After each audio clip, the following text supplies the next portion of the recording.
Chapter 7. The lock was a piece of cake, 3 flat tumblers in a single row. Jill could have opened it with a couple of paper clips. According to the map, the door would open into a long hall. Sure enough. She took another long look at the pocket's computer screen and then slipped it back into her pack, thinking. It looked like there was a way back out, through several halls and past a series of rooms. She could look for Wesker and the others along the way, and maybe secure an escape route at the same time. She stepped into a narrow corridor, the fully loaded Beretta in her hand. It was a study in weirdness. The hall wasn't all that spectacular, the carpet runner and the wallpaper done in basic tans and browns, the wide windows showing only the darkness outside. The display chests lined the inner wall, though. There were 3 of them, each topped by a small lamp, each prominently displaying a wide array of bleached human bones and open shelves, interspersed with small items of obscurity. Jill started down the hall, stopping briefly at each bizarre spectacle. Skulls, arm, leg bones, hands, and feet. There were at least 3 complete skeletons, and amidst the pale and pitted bones were feathers, clay beads, gnarled strips of leather. Jill picked up one of the leather strips and then put it down quickly, wiping her fingers on her pants. She couldn't be sure, but it felt like she imagined tanned, cured human skin would feel, stiff and kinda greasy. Crash! The window behind her exploded inward, a lithe sinewy from the lunging into the hall, growling and snapping. It was one of the mutant killing hounds, its eyes as red as its dripping hide. It charged her, its teeth as bright and dangerous as the jagged glitter of glass still falling from the shattered frame. Backed between 2 of the shelves, Jill fired. The angle was wrong, this bullet splintering the wood at her feet as the dog jumped at her, growling deep in its throat. It hit her in the thighs, slamming her painfully against the wall, gnashing to get its jaws at her flesh. The smell of rotted meat washed over her, and she fired again and again, barely aware that she was moaning in fear and disgust, a sound of guttural and primal as the furious dying shrieks that came from the canine abomination. The 5th bullet fired directly into its barrel chest knocked it away. With a final, almost puppyish yelp, it crumpled to the floor, blood gushing into the tan carpet. Jill kept her weapon trained on the still form, gulping air in huge, shuddery breaths. Its limbs twitched suddenly, its massive claws beating a brief tattoo across the wet, red floor before it lay still again. Jill relaxed, recognizing the movement as a death spasm, the body releasing life. She'd have bruises, but the dog was dead. She brushed her bangs out of her eyes and crouched down next to it, taking in the strange, exposed musculature and huge jaws. It had been too dark and hectic on the run to the house to get a good look at the things that had killed Joseph, but in the bright light of the corridor, her initial impression wasn't changed. It looked like a skinned dog. She stood up and backed away, warily eyeing the row of windows in the hall. Obviously, they offered no protection from the hazards outside. The corridor took a sharp left, and she hurried on past more of the macabre displays that decorated the inner wall. The door at the end of the long hall was unlocked. It opened into another hall, not as well lit as the first, but at least not as creepy either. The muted gray-green wallpaper sported paintings of generic scenery and gentle landscapes. Not a bone or fetish in sight. The first door on the right was locked, a carving of armor on the key plate. Jill remembered the list on the computer. Something about night keys, but decided not to bother with it for now. According to Trent's map, there was a room on the other side that didn't lead anywhere. Besides, if Wesker had come this way, she didn't imagine that he was locking doors behind him. Right. Just like it was unlikely that Chris would disappear. Don't assume anything about this place. The next door she tried opened into a small bathroom with an antique feel, complete with a ceiling fan and an old-fashioned 4-footed tub. There was no sign of recent use. She stood for a moment in the stale, tiny room, breathing deeply, feeling the aftermath of an adrenaline rush she'd had in the corridor. Growing up, she'd learned how to enjoy the thrill of danger, of sneaking in and out of strange places with only a handful of tools and her own wits to keep her safe. Since joining STARS, that youthful excitement had faded away, lost to the realities of backup and handguns. But here, it was again. Unexpected, but not welcome. She couldn't lie to herself about the simple joy that often followed facing death and walking away. She felt good. Alive. Let's not have a party just yet, her mind whispered sarcastically. Or have you forgotten that stars are being eaten in this hellhole? Jill stepped back into the silent hallway and edged around another corner, wondering if Barry had found Chris. and if either of them had run across any of the Bravos. She felt like she had an advantage with the maps, and decided that once she'd checked out the possible escape, she'd go back to the main hall and wait for Barry. With the information on Trent's computer, they could search more quickly and thoroughly. The corridor ended with 2 doors facing each other. The one on the right was the one she wanted. She tried the handle, and was rewarded with a soft snick of the bolt retracting. She stepped into a dark hall and saw one of the zombies, a hulking, pale shadow standing next to a door, maybe 10 feet away. As she raised her weapon, the creature started toward her, emitting a soft hunger sound from its decaying lips.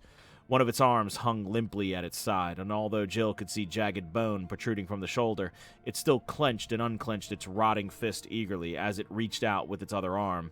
The head. Aim for the head.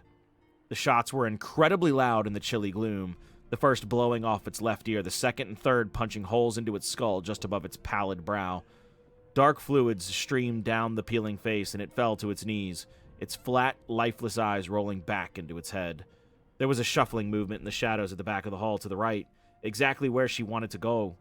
Jill trained the gun on the darkness and waited for it to move closer, her entire body wired with tension. How many of things are there? As soon as the zombie cleared the corner, she fired, the Beretta jumping lightly in her sweating hands. The second shot punctured its right eye, and it immediately collapsed to the dark, polished wood of the floor.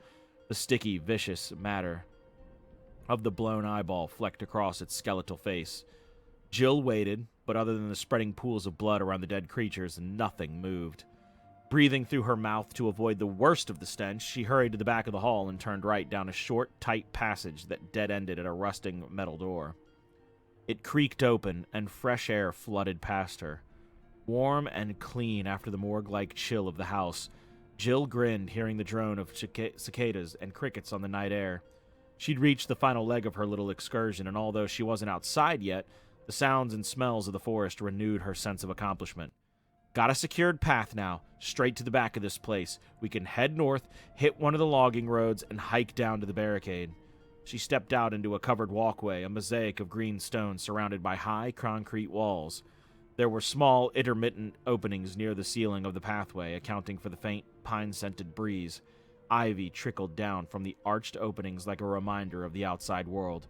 She hurried down the dim passage, remembering from the map that there was a single storage room at the end and to the right, probably a storage shed. She turned the corner and stopped at another heavy-looking metal door, her smile fading as she reflexively reached out for the handle. The keyhole was plugged. She crouched and poked at the tiny hole, but to no avail. Someone had stopped it up with epoxy. To the left of the door was some kind of diagram set into the concrete, made of dull copper. There were 4 hexagonal depressions in the flat metal plate, each fist-sized hole connected to the next by a thin line. Jill squinted at the legend etched beneath, wishing that she had a flashlight as she struggled to make out the words. She brushed a thin layer of dust off the indented letters and tried again. When the sun sets in the west and the moon rises in the east, stars will begin to appear in the sky, and wind will blow toward the ground. Then the gate of new life will open. She blinked. 4 holes. Trent's list. 4 crests and something about the gate of new life. It's a combination mechanism for the lock. Place the 4 crests and the door opens. Except that means I have to find them first. Jill pushed against the door and felt her hope fizzle out completely. Not even a rattle. No give at all. They were going to have to find another way out unless the crests could be found, which in this place could take years. A lone howl rose in the distance and was joined by the echoing cries of the dogs near the mansion, the strange yodeling sounds piercing the gentle quiet of the woods. There had to be dozens of them out there, and Jill realized suddenly that escaping out the back door probably wasn't such a hot idea. She had limited ammunition for her handgun, and no doubt that there were more ghoulish creatures wandering the halls, shuffling about in hungry, mindless silence as they searched for their next grisly meal. She sighed heavily and started back to the house, already dreading the cold stench of death and trying to prepare herself for the dangers that seemed to lurk at every corner. The stars were trapped. Chris knew he had to make the ammo count, so when he left Rebecca, he took off through the dim corridor at a full run, his boots pounding at the wood floor. There were still only 3 of them, all grouped near the stairs. He dodged past them easily and sprinted down the hall and around the corner. As soon as he got to the door that led back to the other hall, he turned and assumed a classic shooter's stance, supporting his gun hand at the wrist, his finger directly on the trigger. One by one, the zombies reeled around the corner, groaning and stumbling. Chris took careful aim, breathing evenly, keeping his focus. He squeezed the trigger, sending 2 bullets through the gangrenous nose of the first. Without pausing, he sent a 3rd shot into the center of the next zombie's forehead. Fluid and soft matter sprayed the wall behind them as the bullets slapped into the wood. Even as they crumpled to the floor, he found his mark on the 3rd creature. 2 more muted explosions, and the zombie's brow caved inward, dropping it like a bag of bones that it was. Chris lowered the Beretta, feeling a flush of pride. He was a high-ranked marksman, after all, even had a couple of awards to show for it, but it was still good to see that what he could do given enough time to aim. His quick draw wasn't nearly as strong. That was Barry's forte. He reached for the door handle, urged into action by the thought of all that was at stake. He figured the Alphas could take care of themselves. They had as much of a chance as he did. But this was Rebecca's first operation, and she didn't even have a gun. He needed to get her out. He stepped back into the soft light of the hall with the green wallpaper, quickly checking both directions. Straight ahead, the corridor was in heavier shadow, no way to tell if it was clear. To his right was the door with the sword on the key plate, and the first zombie he'd shot, still sprawled lifelessly across the floor. Chris was gratified to see that it hadn't moved. Apparently headshots were the best way to kill a zombie, just like in the movies. Chris edged toward the sword door, training his weapon left, then right, then left again. He'd had enough surprises for one day. He checked to the small offshoot across from the door, and seeing that it was clear, quickly inserted the slender key into the lock.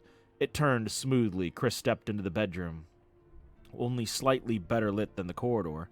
A single bright lamp on a desk in one corner. It was all clear, unless there was something hiding under the narrow cot, or maybe in the closet across from the desk. He shuddered, closing the door behind him. It was every kid's first set of fears, and had been his, too.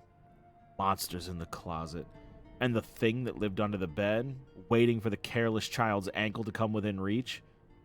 And you're how old now, Chris? Chris shook off the case of nerves, embarrassed at his imaginative wanderings. He walked slowly around the room, looking for anything that might be helpful. There was no other door, no path back to the main hall, but maybe he could find a better weapon for Rebecca than a can of bug spray. Besides an oak table and a bookshelf, there was a small, unmade bed and a study desk in the room. Nothing more. He quickly rifled through the books, then moved around the foot of the bed to the desk. There was a slim volume next to the desk lamp, the fabric covered untitled. A journal, and although the desktop was coated in dust, the diary had been moved recently. Intrigued, Chris picked it up and flipped to the last few pages. Maybe there was a clue as to what the hell was going on. He sat on the edge of the cot and started to read. May 9th, 1998. Played poker tonight with Scott and Elias from security, and Steve from research. Steve was the big winner, but I think he was cheating. Scumbag. Chris smiled a little at that. He skipped down to the next entry and his smile froze, his heart seeming to pause mid-beat. May 10th, 1998. One of the higher-ups assigned me to take care of a new experiment. It looks like a skinned gorilla. Feeding instructions were to give it live animals. When I threw in a pig, the creature seemed to play with it, tearing off the pig's legs and pulling out the guts before it actually started eating. Experiment? Could the writer be talking about the zombies? Chris read on, excited by the find. The diary obviously belonged to somebody who worked there. Had to be, meaning that the cover-up was even bigger than he'd expected. May 11th, 1998. At around 5 a.m., Scott woke me up, scared the shit out of me too. He was wearing a protective garment that looked like a spacesuit. He handed me another one and told me to put it on. Said there'd been an accident in the basement lab. I just knew something like this would happen. Those assholes in research never rest, even at night. May 12th. I've been wearing the damn spacesuit since yesterday. My skin's getting grimy and it feels itchy all over. The goddamn dogs have been looking at me funny, so I decided not to feed them today. Screw them. May 13th. I went to the infirmary because my back is all swollen and feels itchy. They put a big bandage on it and told me I didn't need to wear the suit anymore. All I want to do is sleep. May 14th. Found another blister on my foot this morning. I ended up dragging my foot all the way to the dog's pen. They were quiet all day, which is weird. Then I realized some of them had escaped. If anybody finds out, I'll have my head handed to me. May 15th. My first day off in a long time, and I feel like shit. Decided to go visit Nancy anyway, but when I tried to leave the estate, I was stopped by the guards. They said the company's ordered that no one leave the grounds. I can't even make a phone call. All the phones have been ripped out. What kind of bullshit is this? May 16th. Rumors going around that a researcher who tried to escape the estate last night was shot. My entire body feels hot and itchy, and I'm sweating all the time now. I scratched the swelling on my arm and a piece of rotten flesh just dropped off. Wasn't until I realized the smell was making me hungry that I got violently sick. The writing had become shaky. Chris turned the page and could barely read the last few lines. The words scrawled haphazardly across the paper. May 19.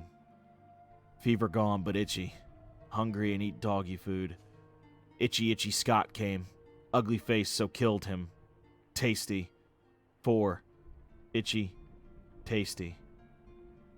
The rest of the pages were blank. Chris stood up and slipped the journal inside his vest. His thoughts racing. Some of the pieces were finally fitting into place. Secret research. A hidden lab. An escaped virus or infection of some kind that altered the people working here, changing them into ghouls. And some of them got out.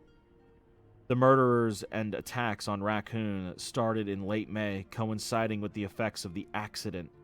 The chronology made sense, but exactly what kind of research was being done here? And how deeply involved was Umbrella? How involved was Billy? He didn't want to think about that, but even as he tried to clear his mind of the thought, a new one occurred to him. What if it was still contagious? He hurried to the door, suddenly desperate to get back to Rebecca with the news. With her training, maybe she could figure out what had been unleashed in the secret lab on the estate. Chris swallowed heavily. Even now, he and the other stars could be infected.